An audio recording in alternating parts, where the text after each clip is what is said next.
dysplasia. If I can't convince you to stop taking biopsies on a clinical basis, I'm going to get your manager to stop you taking biopsies on a cost basis, because it's just really expensive.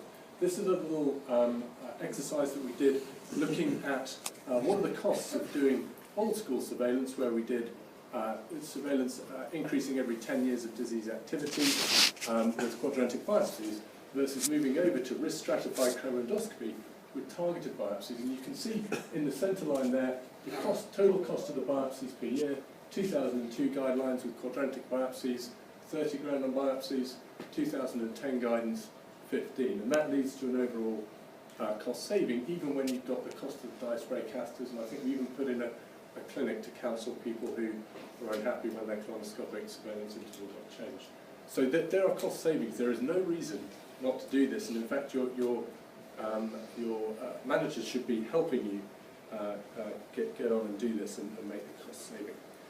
So coming to chromoendoscopy. Chromoendoscopy, does it work? Yes, it does. It's just fantastically helpful. There are other things to do before chromoendoscopy, and we've been through some of them today. This is again from the Froelich paper that Pradeep mentioned earlier. If you're looking in IBD, the bowel prep is generally worse than for other patients. So we've got this. If you think Pradeep needs to focus all on bowel prep, for your IBD patients you need to be even more focused, because you've got the hardest job in colonoscopy, detecting flat dysplasia and colitis, and you've got worse bowel prep than average.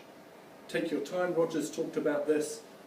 This is again, we know the data from the Barclay-Down New England Journal paper, but it's very similar in colitis. The longer you take looking, assuming you do sensible things while you're doing it, the more you find. And ideally, patients need to be in remission. These things in Matt's guidelines, that the devil is in the detail. They need to be in remission.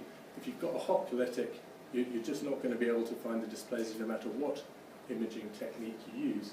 And certainly there's a little Dutch study giving a couple of weeks of prednisolone and calcium just before the colonoscopy. In terms of it improved histological inflammation and was borderline for endoscopic inflammation.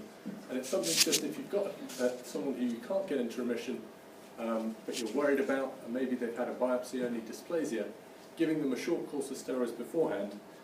They don't have to have steroids forever, but just for this one moment where you need it to be perfect might be worth it. So use HD instruments. This is the case control stuff. This isn't what I saw when I took this picture, because this isn't an HD